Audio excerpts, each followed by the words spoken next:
Welcome back to Talk Local here on Rogers TV. Our Vital Signs series continues on the program tonight, and we shift our focus from housing and homelessness to take a closer look at the gap between rich and poor. These are obviously connected ideas, and this one speaks volumes to me, especially at this time of year, because every year as we celebrate the holiday and come into a new year, we hear the study that comes out about the top earning CEOs in our country and how long it would take the average worker, perhaps working for minimum wage, or how long it would take the average CEO to earn what somebody working for minimum wage would earn in an entire year. And I think by lunch on January 2nd, because they don't work January 1st, the CEOs have already made as much as somebody working for minimum wage would make in an entire year. That kind of puts it in perspective for you.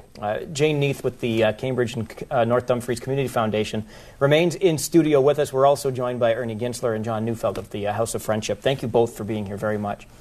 Ernie, let me begin with you, and let's take a look at some of the data with regards to poverty in our region. What do we know? Because I'm always amazed by the numbers that I hear when you think about the affluence that exists here in the region of Waterloo, and then you have to acknowledge that the other side. What does that other side look like today? The other side has been slowly decreasing. It hasn't been decreasing as slowly as the economy improved over the last decade. But it's been slowly decreasing. We've got tens of thousands of people who are poor, though. And in a pretty rich overall society like Waterloo Region is, that's a lot of poor people. What we found in the most recent Vital Signs report is that for the last few years, the poverty rates of people 65 and older has started to increase slowly. So it's not doing as well as the rest of the population. And now that we're in the tail end of a recession or the beginning end of a recovery from the recession, seniors who rely on whatever they saved over the previous 65 or 70 years to live on for the rest of their lives have found that a lot of their nest egg has shrunk, just like many of us have shrunken nest eggs. They don't have much time to recover that, though. So my fear for seniors is that the level of poverty over the next 5 years or so is going to increase considerably.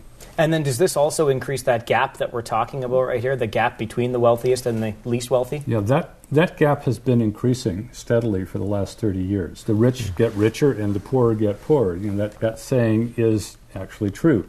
When you look at wealth as opposed to income, the only group that's increased its wealth over the past 30 years is the richest 10% of the population overall in Canada. It's more or less going to be the same here. And we're getting farther and farther apart. The problem with that is, aside from the fact that you've got a lot of poor or low-income people who can't afford the necessities of life, when the distance gets too far between the rich and the poor basically become disaffected with society. They can't survive. You know, they don't feel that society works for them. And then you get a lot of social unrest because you've got a whole group of people at the bottom who don't care about the rules that don't work for them. They can't make money in the traditional way. The labor market doesn't work for them. So they turn to the other ways of raising money. Drugs, prostitution, robbery, theft, those kinds of things. It's another way to make money. The society doesn't work for them. And you stretch it too far, and what you get is a lot of urban centers in the U.S. Where there's an entire underclass that has nothing to do with the rest of society. John, do you see, because you do see firsthand the effects of poverty in our community, do you get this same sense? Do you see these disaffected groups in and around the House of Friendship? Definitely, and especially with the last year with the economy that it's been, probably where it's sort of shown the most is in our emergency food hamper program. For people that, the gap has gotten too big, that there's food insecurity for them, so they're not able to provide, they're struggling with housing, but even worse, they're even struggling with feeding themselves. And so this past year we saw an increase. In 2008, we handed out 28,000 food hampers throughout the year. This past year we did close to 34,000.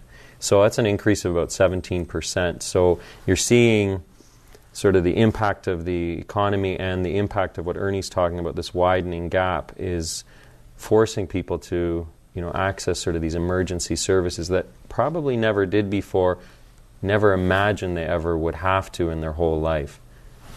And the thing is, and I know having talked to the folks at the House of Friendship that are behind this program, that there's always the amazement, if you will, at the outpouring of support from the community to provide. But if we go back to what Ernie was saying, and this gap continues to widen, is there a concern that the day will come where we will not be able to meet the need as a community that is being demanded from these emergency food services, as an example?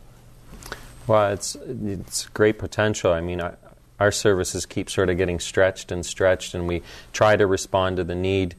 We do have a great community that has a history of responding to its need, but you got to wonder at what point does that elastic snap?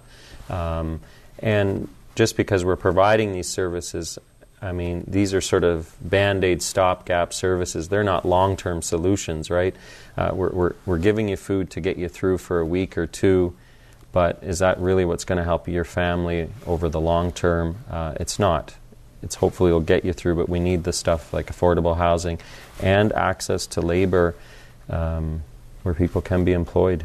So, Jane, does the call then become? Does it go across our community to labor, as John just mentioned, to social support agencies and to the rest of us to try to ensure that we have to recognize the gap and then begin the process of addressing it? It absolutely does, and in fact there are already some examples of where the community has came together to be able to support families in need. One prime example is the Kids to Camp program that's supported both by the Waterloo Region Record and Lyle S. Holman Foundation, and that program has supported hundreds of young children and youth to attend camp, and that's one example of how the community can work together, partner, and support families. Okay, we have to take a quick break. We'll come back and continue our conversation right after this. We're talking about the gap between the rich and the poor. It's part of our Vital Signs series here on Talk Local on Rogers TV.